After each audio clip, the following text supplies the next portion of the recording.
So I'm definitely not the authority on this, and astrologers disagree to this day, and they have since the second millennia BCE when the study of it started. But I do know that I have a similar opinion to a lot of other professionals in the field and a lot of practicing astrologers who, even if they aren't actively saying this is the underlying understanding of how astrology works, which I don't even really like saying it that way because it's not a direct mechanistic happenstance in my view. It's not necessarily this causing this, and I'll definitely get into that.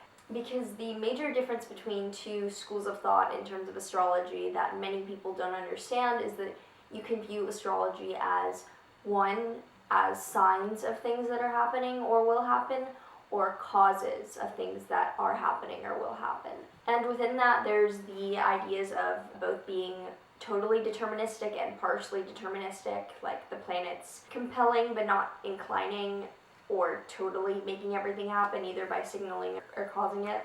But basically, the overall difference is that you're either believing that the celestial bodies signify events or that they are causing events. Back hundreds of years ago, Ptolemy actually created the cohesive idea of celestial causation, where he created the theory that planetary energies directly cause things, like associations with planets, where other philosophers, like Valens, for example, took the totally opposite point of view as seeing the planets as really strong signs. I really take the signal view of things, like wholeheartedly. And the greatest analogy that I use for this, that I didn't make up and I heard, is that the clock on the wall is not making it 3 o'clock. It's signaling that it is 3 o'clock. And that's really how astrology is working. It's not making things happen, it's signaling the series of events and cycles happening on Earth.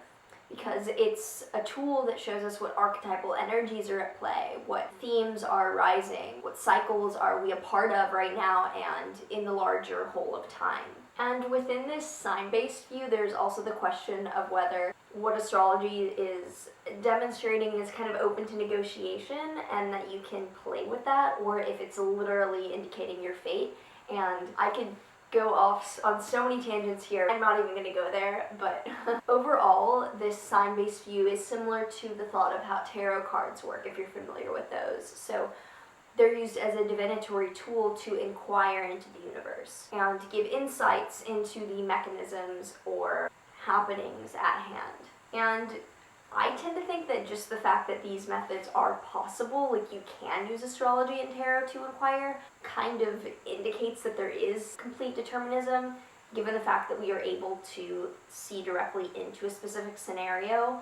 I don't think that removes any of our responsibility or will to do those very deterministic things, in the sense that we are still the agents, but okay, yeah, enough there. But I think it does point out an interesting hiccup in our conception of time and possibly add some humility into our considerations of how much we understand the universe and time's progression. So with that, I know that there is a lot of speak of things regarding planetary energies, or people saying things like Mars has a hot, dry, impulsive energy, or the moon has a intuitive, soft energy. And I don't believe that the planetary energies are necessarily like scientific forces impacting us. I don't believe that the planet Jupiter is casting an electromagnetic ray at my brain, making me think optimistically.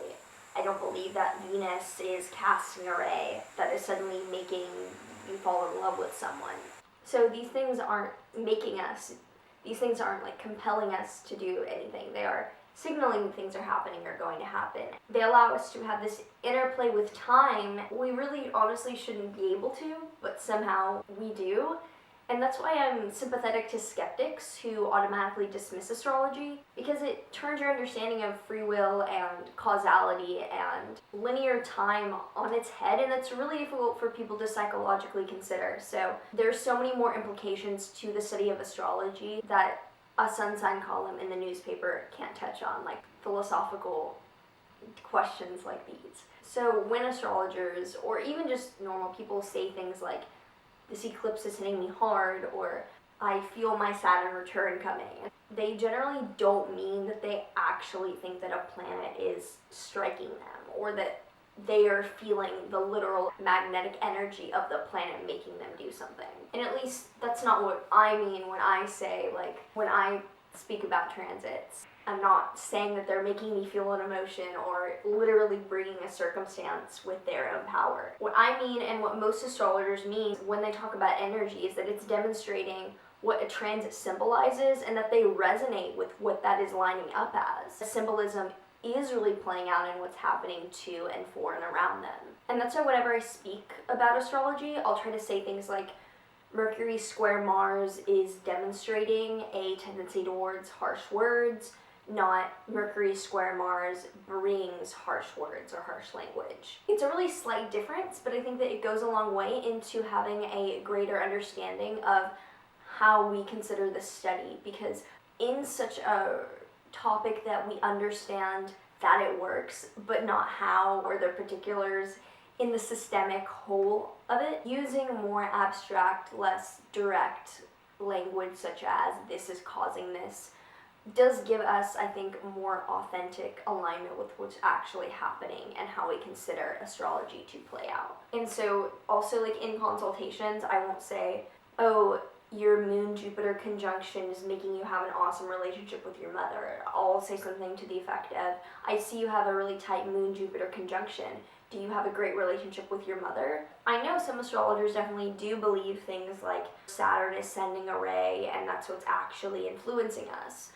But I think that when a lot of people just consider the options of signal or causal, signal does both intuitively and logically, which I say kind of with a grain of salt because astrology logically is very difficult to comprehend, but somehow does actually work. But even people that practice things like astrological magic, where the premise is that you are literally harnessing or invoking energies from the planetary sphere and bringing it down, I think that, at least the way I understand it, is that it's a mental euphemism and a bridge into understanding what astrology is allowing us to play with. Because this is indicating that our language and our mental processes just don't get everything that's going on, because the fact that this works demonstrates that we do not understand wholeheartedly how the universe operates on a time or spatial level. So, to wrap it all up, astrology, at least to me, at least to humble little me and a lot of other professionals, is not causing things to directly happen. It is signaling or indicating, much like a clock, what is happening, what is going to happen, what has happened. It is a time signal. And it works in terms of the study matching up to what it is promising, because celestial alignments are signaling real life events and occurrences and energies playing out on Earth in our world. So I hope this was helpful. I do private consultations at the link below. Like, subscribe, do all the things, and I will see you soon.